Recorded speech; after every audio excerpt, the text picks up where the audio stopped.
How many discounts does USAA Auto Insurance offer? Too many to say here. Multi-vehicle discount, safe driver discount, new vehicle discount, storage discount, legacy. How many discounts will you stack up? Visit USAA.com/auto discounts. Restrictions apply. With a major selection of the looks your kiddos love starting at just $4 in the Walmart app, a new school year means a stylish new them. Who knew? Find skater skirts and Crocs that say, I'm casual but cool. Sparkly sneakers that say, it's my classroom, you're just learning in it. And preppy polos that say, I'm the teacher's pet, even if they're mommy's menace at home. Find their favorite styles starting at just $4 in the app. The Walmart you thought you knew is now new. I think we're all familiar with GoFundMe pages. It's where people who are going through horrible things, whether it's illnesses, they've lost their jobs, they've had a fire in their home, a sick dog. Yeah, someone's struggling to pay their bills. It's where people go to help people. Exactly. Today, we're going to take a look at how scammers take advantage of this. Yeah, according to the FTC, charity, fraud, and scams are consistently one of the most common types reported. So in 2020 alone, that was over $50 million that were reported to them. Yeah, 54 million. It's important to note that these figures only represent reported cases too. The actual number of scams, it's probably a lot higher. Most people don't want to report when they've been duped. The shame factor. And that's why today we're talking with the host of a new podcast called Scamanda, Charlie Webster, who's an award-winning journalist, producer, and podcaster, about ways that we might be able to avoid becoming victims of charity scams. Welcome to What the Hack, a show about hackers, scammers, and the people they go after. I'm Adam Levin. I'm Beau Friedlander. And I'm Travis Taylor.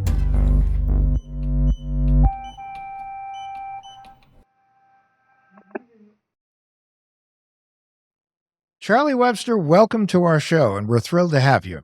Thank you. I'm thrilled to be here. Thanks for having me. So, you're an award-winning journalist. You covered a wide variety of subjects. Is there any through line to all of the things you covered? I'm so interested in human behavior. I think that's what I find so fascinating about storytelling, and maybe getting people to think about something a little bit differently than they would before, but without kind of shoving it down their throat. Through basically individual emotional storytelling. So I think that's probably my through line. And whether that's like the podcast that I've just made, Scamanda, which I think is fascinating because of the psychology around that. Can you tell us a bit more about that?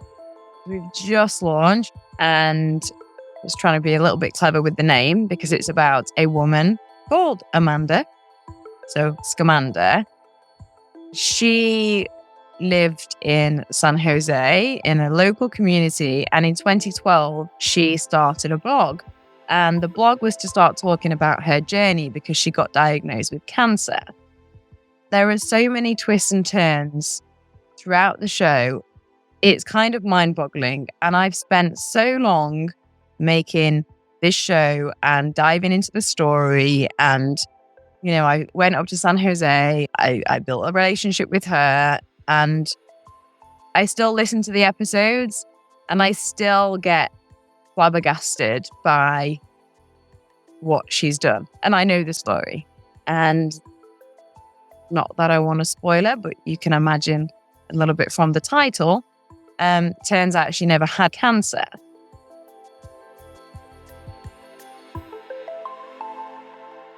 How did you first find out about her story? Without making it complicated, there's an investigative producer called Nancy, and she's a true crime veteran. And she was given a tip just from somebody who said, look, anonymous, there's a woman in my community who I think is taking advantage and manipulating a lot of people. And she says she's got cancer and she's creating a blog. And this blog, reaches hundreds of thousands of people. So it wasn't just in her community. She was influencing and inspiring people that had either survived cancer or were struggling with cancer, whether it was themselves or through a family member, which I know that, the majority of us have been touched by in some way or another. And she was kind of putting that out there, but also infiltrating a church and a family. And so this anonymous woman was like, I feel like she's lying and she's taking advantage of me, and she's doing it to hundreds and hundreds of people. So Nancy started to look into it and started to read Amanda's blogs. And she was like, oh my God, like, oh, this poor woman. She's, only in her, at the time she was in her 20s. She's got cancer. She's doing all these things. Like, why would somebody say she's lying? Like, she's posting pictures of her in hospital. She's doing fundraising rallies, like all these things. But a few things didn't quite add up. And then Nancy started to put some pieces of the puzzle together. But then Amanda found out. And then, as the heat was turned on Amanda turned the heat up even more and pushed what she was saying in her narrative forward even more, and then ended up going after Nancy. And then Nancy came to me, and that's how I found about the story, and said, can you work with me on this?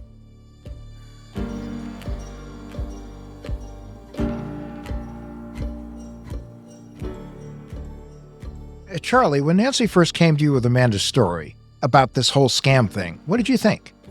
I'm so glad you asked that question, because I didn't actually know. So when I first started to look into her, I then did my own digging, and, I'm a journalist, so I kind of went and spoke to a few people and did my own separate digging away from Nancy. And then I came back to Nancy and I was like, are you sure? Are you really sure? Because at the time, I knew the police were looking into her, but nobody knew. She wasn't convicted. Never mind convicted. People still didn't know whether she had or she hadn't. Was she lying about cancer and scamming money, or was there kind of something else in this tale? Because then when the police actually started to investigate her, she said, oh, well, they're only looking into me. And the IRS started to look into her because she didn't realize that she had to pay tax on the donation. So that was her narrative. So initially, I didn't know the extent of her story. So Amanda wasn't sure you were a friend or not a friend. Did she know that you were a reporter, for instance? Or how did you approach it with her? I just said, I'm a journalist, that I heard about what's going on with you, and people are, there's obviously this conversation, and I've spoke to a few people. So I just wanted to let you know who I am. That's how I initially did it.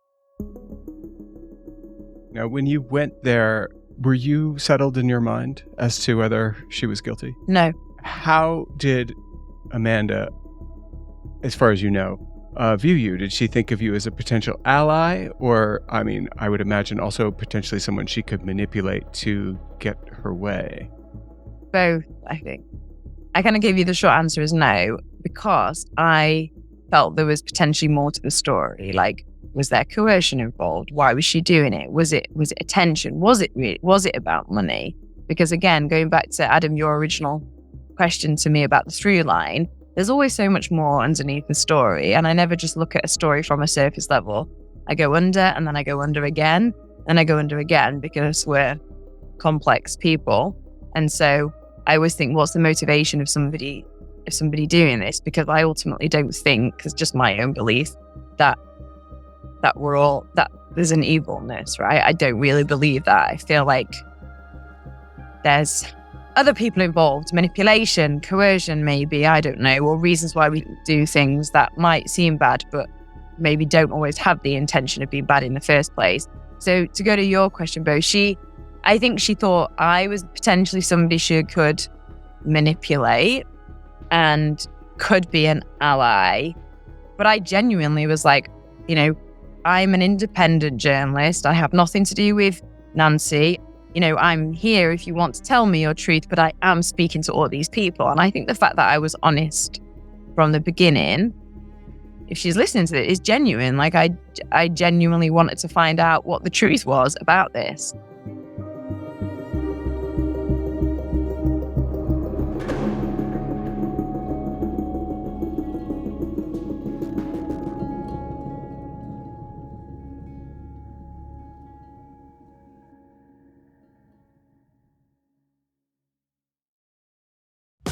This episode is brought to you by Nespresso Virtuo Coffee Machines. Ready to enjoy the bold flavors of barista-quality Nespresso iced coffee at home? Simply fill a glass with ice and press the brew button on your Virtuo Pop machine to enjoy rich double espressos roasted to stand up even when chilled. Refreshingly bold iced coffee. Refreshingly easy to make at home. Visit Nespresso.com to shop now. At LinkedIn, we know hiring is a big deal for your small business. Sometimes it can feel a little overwhelming. LinkedIn uses data that you can't find anywhere else to give you the best candidates, all so you can feel confident you're hiring the best person for the job. And even a little hiring bliss. See why 86% of small businesses who post a job on LinkedIn get a qualified candidate within a day.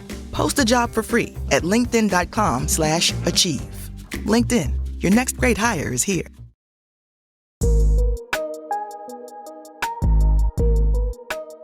When did Amanda actually start the blog?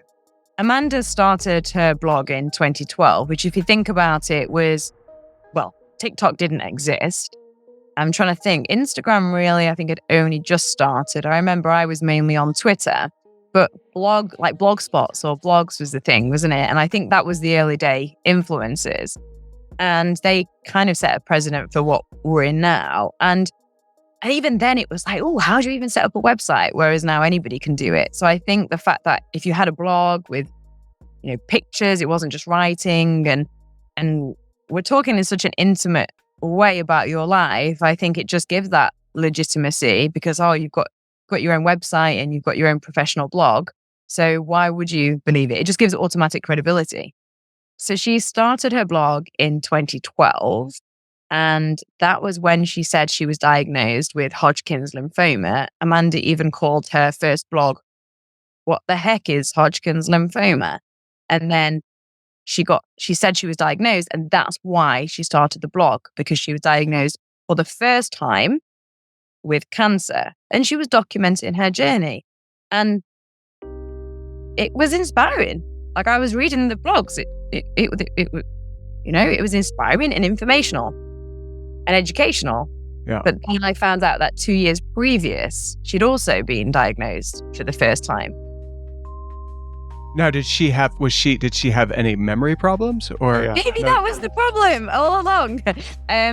No, I don't think so. And she's very young, so I wouldn't have thought so, no. How did she announce the first diagnosis? Was that also on a blog or was that completely different? No. So she started her blog in 2012, but then told a close friend of hers in 2010 that she was diagnosed with stage 4 cancer. Do you think that was kind of a dress rehearsal? Sort of, let's test this out and see if that works. Yeah, I mean, I have a few theories of why that came about. I don't want to give too much away, but I've also found out there was more even before what I originally found out happened in 2010. So I think this had been going on for quite a while in different communities and capacities. Maybe it was a dry run. I think maybe it was like to see what would happen. And then she got attention, right? And so maybe that became quite addictive. Without getting too much into the weeds, the night before she told her friend had invited her to somebody's fundraiser who had cancer. And the next day she said, "Oh, I have cancer."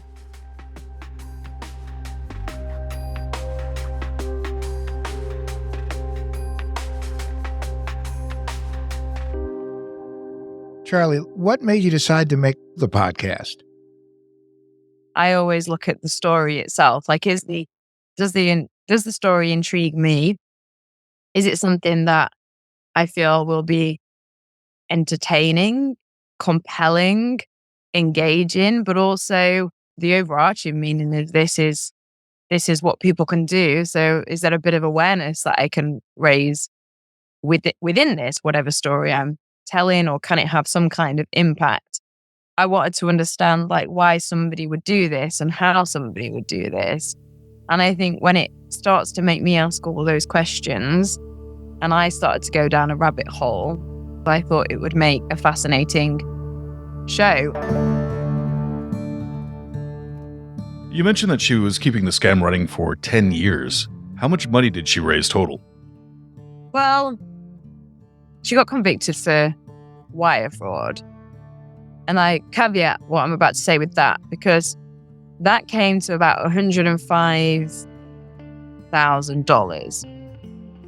And again, to put that into perspective, that's a lot of money for the majority of people. And that was a lot of people that donated to her, and people that, somebody didn't even have enough money to give her, so they donated their blood, their plasma to her.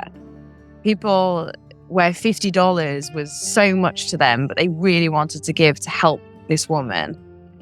But she also took a lot more money, Travis. So it wasn't just the $105,000. That was only what they could document through wire fraud. She took a lot of cash. I mean, I've got pictures of her stood on stage in a mega church with people throwing cash at her. So people donated cash, check, in-kind services, people gave food. One woman let her have a nutrition monthly subscription, which she just used all the time. People babysat. People did fundraisers for her. If you add it all together, it was a lot more than that. And I think, for me, the money's almost secondary, because everybody I spoke to, and when I spent time in that community, it was about the violation of what she'd done, and the hurt and the abuse of trust. I got pretty angry about it as I learned more and more about the story, and it really elicited a reaction from me. And my sister passed away from cancer, and my wife's father also at age 49. My sister was 47. Her father had a brain tumor and died from cancer. So it was tough. I got real angry, and I had the feeling that even though one has to have not indifference per se, but be emotionally neutral when you're covering a story like this, I got the feeling that that wasn't the case here too. Thanks for sharing that, Adam, because I think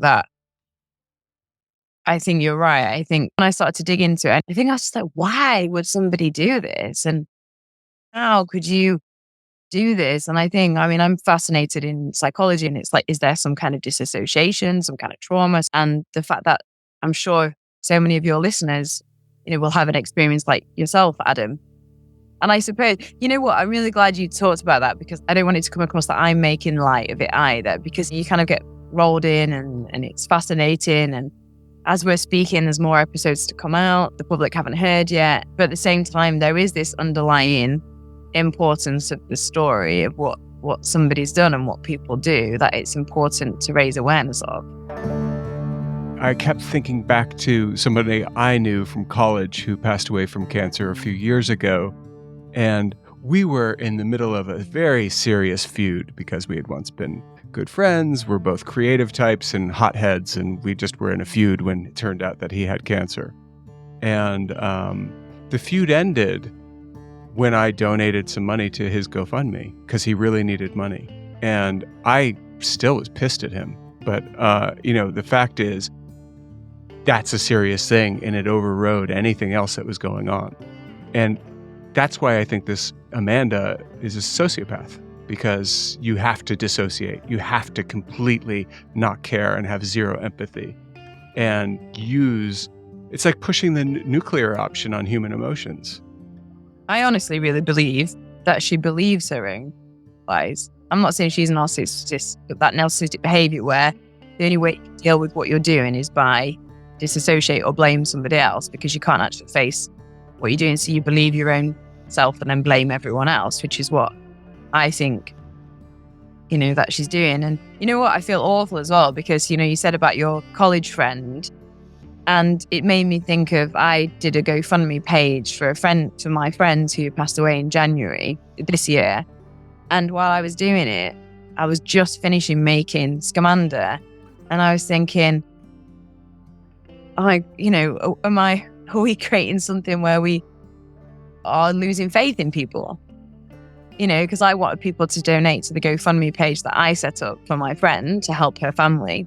I wanted people to help and support her family, and there was so much pain. And I'm sure, Adam, you were talking about your own family, and Beau about your college friend, and you don't want people to question genuine people and not help, because I think that's really important. And then you look at what these people are doing, and it makes you one of the things that when I was talking to the detective and he was like, people should question this. And I'm like, well, should they though? Because I don't want to live in a world where if I need people's help, would they question whether they believe me or not?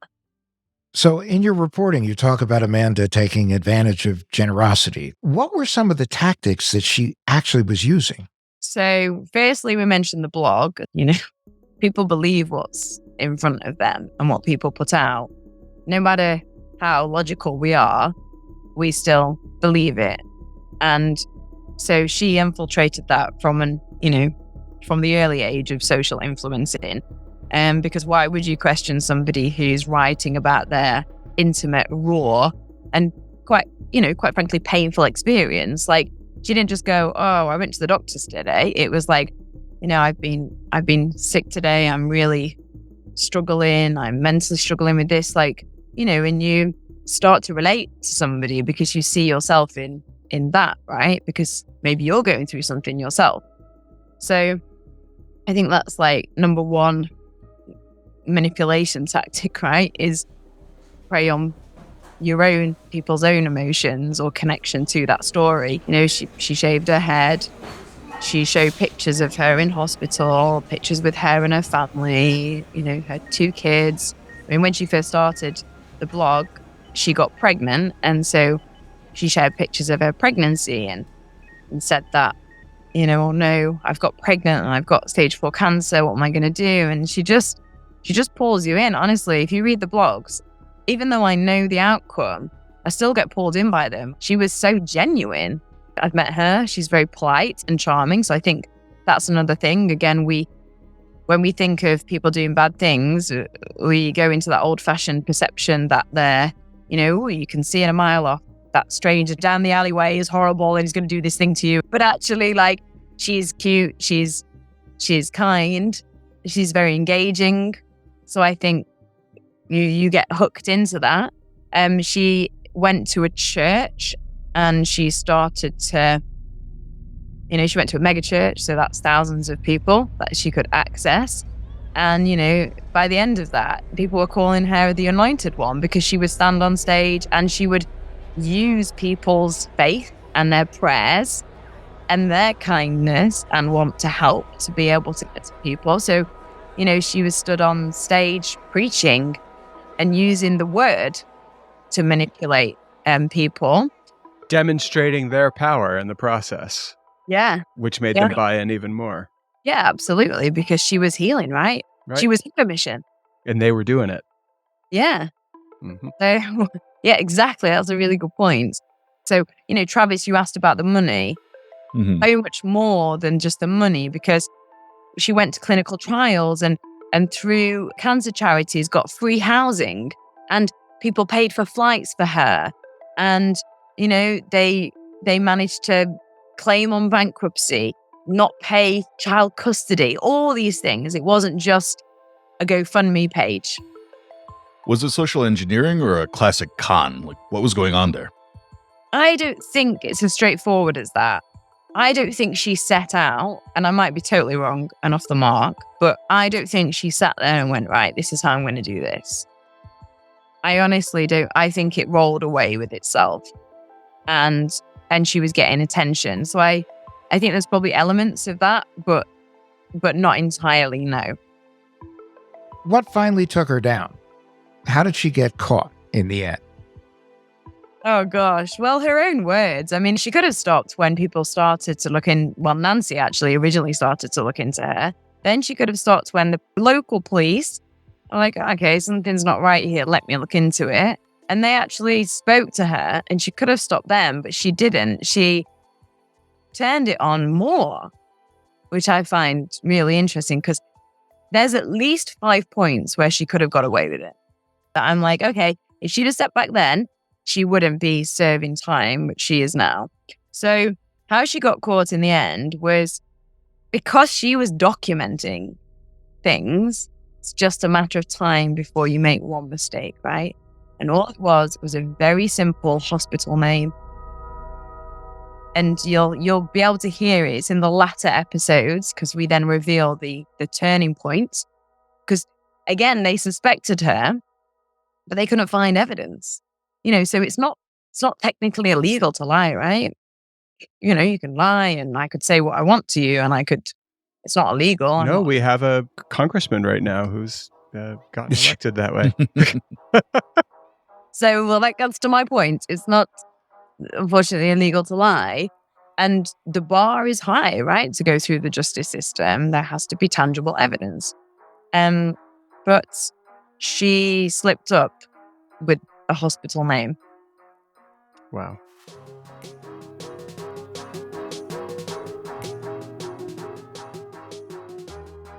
Let me ask you a question. I know maybe I'm not supposed to do this because it's not my podcast, but why do you think scammers scam? Do you think it is about money? There's all kinds. I mean, your scammer, Amanda, I think it's complicated. There are the state-sponsored people who scam. There are the for-profit people who scam. There are the cause-related scammers. And then there are just the because I can scammers. I want to prove I can do something no one else did.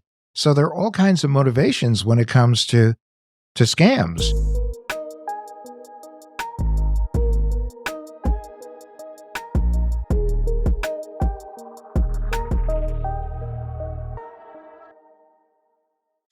Hey, it's Paris. I love sparkly things, right? Like stars. Duh. And thanks to Hilton and AutoCamp, I just slept under them. Picture me serving looks by the fire outside my luxurious Airstream, making s'mores with the kids, while a national park is our backdrop. The great outdoors meets Hilton hospitality. That's hot. Explore all the new ways to stay at Hilton.com. Hilton for the stay. This episode is sponsored by Friskies, who would like to tell your cats hi. Now, if that didn't get your cat's attention, there is one thing that always does the trick. Just pour some Friskies crunchy food in the bowl and you'll hear those paws come running. Works every time. With so many Friskies choices, you can always bring your cats running from their secret napping spots. There's always more to explore. See for yourself at friskies.com or visit your local store. Okay, what struck me about Scamanda and Charlie's work on that story is just how easy it is to fall victim to these GoFundMe scams. I don't know if I know how to avoid one. Adam, how are you feeling now? Look, the problem with stories like these is they pull on your heartstrings, and you respond from emotion, not from thought. So as a result, you do things maybe you wouldn't have done if you took a few minutes to really think about it. Yeah, definitely. And you can feel like a real jerk if you're approaching anyone's really tragic story, especially when it involves cancer or anything and that magnitude, by being skeptical about it. But you need to be skeptical. You don't have to necessarily be skeptical to that person, but I do think that there's ways to find out. And one of them is if you see other people who have given to that particular campaign, you can ask them, like, oh, how's Sally doing? Or Amanda in this case. When I go to a GoFundMe page, oftentimes I look to see who else contributed because maybe I know them. It's the easiest way to know if it's legit, because you can ask them, do they know this person? Sometimes if people are setting something up to collect donations, they'll also do it through like their local church and or communities. That means local news outlets will pick that up as a story. And so in that case, you can sometimes verify a campaign or someone's story through that. And even after you've vetted whether or not it's legitimate, it's still a really good idea not to give away personal information about yourself. Maybe even it's not a bad idea to give anonymously. Yeah, it's about the person who's struggling. It's not about you. So you shouldn't even have to share anything at all about yourself. And that way, if it is a scam, they won't have more information about you that you wish they didn't. Yeah, and I mean, if let's say you're thinking about giving money to a fundraiser that's not on GoFundMe or a charity, you definitely need to do your homework. And but Adam, the thing that I think about more than anything is I'm mindful of the emotional prompt, right? And Travis, you'll remember this one from back in the day when somebody said, if we don't raise $20,000 by the end of the day, Toby gets it. We're going to cook him. And Toby was a cute little bunny rabbit sitting on a frying pan. I mean, so there's like this emotional kick they're going for. Well, that's a tough one. And especially when you have a situation like the story we've just heard. many organizations that people look up to got involved in this. So it was like they were proselytizing for the scammer unknowingly. And that makes it even more difficult to be able to determine, is it legitimate or not? Because people you look up to are saying, yes, please help. We did. As these micro donation sites proliferate, that is for sure a thing where you're like, well, Adam gave him money. Well, that's good to me. It's good enough for me. I'm going to give money. Yeah, and it's easier to pull off a scam of this kind if you're doing that on an individual basis and relying on micro donations. There are charities out there and there are nonprofit organizations that do offer assistance to people with cancer and other illnesses or other hardships. And if you donate money to that, you can do a lot more research and make sure your money is going to the right place, even if it's a small amount. But usually those organizations don't run GoFundMe pages. So, that's the rub here, is that, yes, you can go to Charity Navigator, you can look up charities and see how legitimate they are and how they spend their money and how they help. But when you're dealing with an individual GoFundMe page, how do you really know? That's the problem. One way to be able to identify them relatively quickly is through a reverse image search on Google. A lot of these scam groups will just take people's photos off of their social media profiles and then put that up on a GoFundMe page with a accompanying sob story. So if you just look up the image on there and see if it's anywhere else online, that's a pretty immediate red flag. I just think that you're a little over faithful in reverse image searches. I've tested it. I tested it on myself, Adam, Guinevere, who's well known, and the images that popped up over and over again were the ones that Getty Images had from parties and the such, or had been major campaigns. Like they knew who Guinevere was, but they didn't know who I was in those pictures where I was with her, even though that had been a Banana Republic campaign. Well, yeah, I mean, it's not foolproof, but in a lot of cases, these scammers will take the same picture and use it a whole bunch of times. It's just one more thing you can do to get a little bit more background or research. Also, my picture tends to be confused with Pierce Brosnan's a lot, so, I can see it. Wow, that was sad. That made me feel sad. Now, the other thing that I wanted to bring up here is we see a lot of, just the other day, my friend Jenny Olson, who works for GLAAD out in San Francisco, had a spoof account launched on Instagram, and I saw it immediately. They friended me, and immediately she had up on her Instagram, there's a fake account. Someone's pretending to be me. Please report them. I hit report on Instagram's system for reporting, and you guys will be shocked. It was gone in 10 minutes. Oh, wow. Really? Yeah, and that's why it's super important. If you see something, say something. Right. I mean, that's it. Yeah, if you see something suspicious, report it. You can do that on GoFundMe as well. Yep. At the end of the day, it is all of our jobs to keep each other safe. Anyway, Charlie, we cannot thank you enough. I speak for all of us to say we can't wait to hear the rest of the episodes because it's an absolutely incredible story. So if our listeners want to hear Scamanda, where do they find it? Just wherever you listen to your podcast. So it's on Apple, Spotify, anywhere, and you can even just type Scamanda, which is spelled Scamanda, and it will just come up. So wherever you listen to your podcast. And we're currently, as I speak to you, number 1.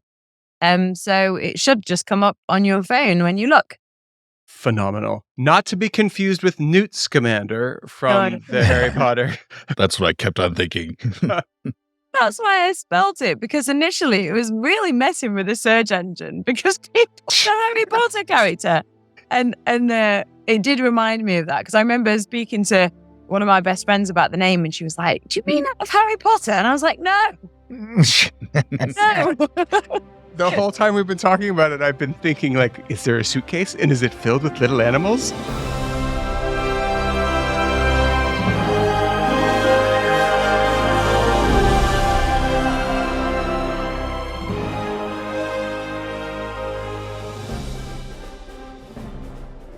And now it's time for our tinfoil swan.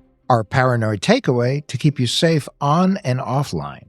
I have to admit, I've been in a pretty foul mood this week. I didn't notice. Nor I. What's up? Well, it's the usual. I'm having work done on my house and a million other things. That's not fun at all, my friend. No, it's not. It brings to mind how summertime is actually often when the home improvement scams pick up. Without question. Once the weather gets nice, you got folks knocking on your door offering to fix up your house at a price you wouldn't believe. Yeah, and a lot of the time they say they have a bunch of leftover materials from another project that they just need to use, so they'll give you a really great deal. Well, that is often true, Travis. Regardless, it's important when you're looking for a good contractor to make sure you have one.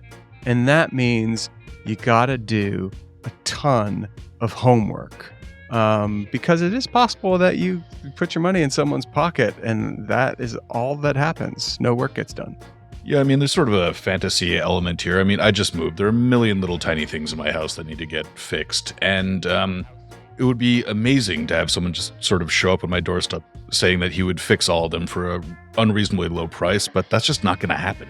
Well, and the important part is you got to do your homework. Do not underestimate that. And do not, under any circumstances, enter a business relationship with anybody that just shows up at your door or sends you an email. You got to check a contractor to make sure that they're big or they're small. Are they licensed? Are they bonded? Many states have that requirement. And what information is out there and what are their reviews? Yeah, I think that the other thing that you can do is make some phone calls. You actually need to check references, and you need to speak to someone who's had a recent experience with that contractor. It's okay to pay money up front if you are sure that people in your community know this company or contractor and they're trustworthy. But if you're not quite sure, obviously you have to take some precautions. I mean, look, if a contractor is standing there at your doorstep pressing you to sign a contract right away, run. You need to take time. You need to get different bids. And you just have to think. You can't just rush into this stuff because you could end up throwing your money away. Definitely. And the same goes with taking out a loan for financing any kind of repairs you're getting done on your house. Scammers love to work in teams.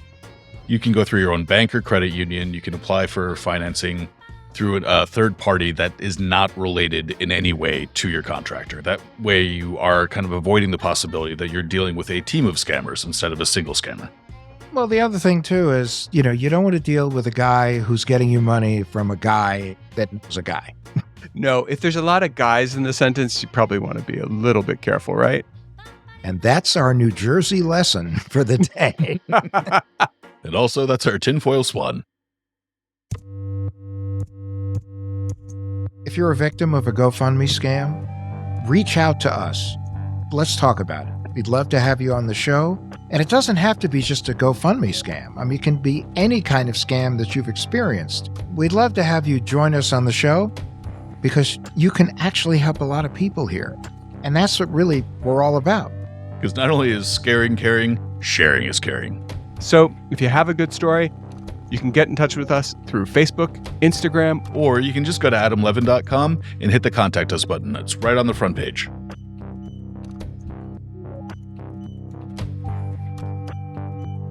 What the Heck with Adam Levin is a production of Loud Tree Media. You can find us online at adamlevin.com and on Instagram, Twitter, and Facebook at Adam K. Levin.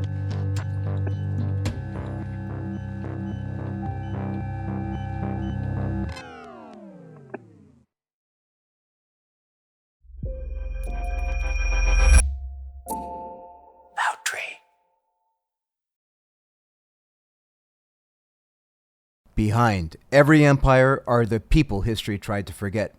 Lost Roman Heroes tells the stories of the remarkable characters who shaped Rome from its mythical beginnings to its final fall. Each episode blends armchair storytelling, sharp historical insight, and a bit of humor to bring these lost figures to life. From generals to scientists, from rebels to empresses, from priests to politicians, these lost Roman heroes have one thing in common. They stood up for civilization when the bad guys threatened, and in doing so, they changed the course of human history. If you're into history that's vivid, surprising, and deeply human, this show's for you.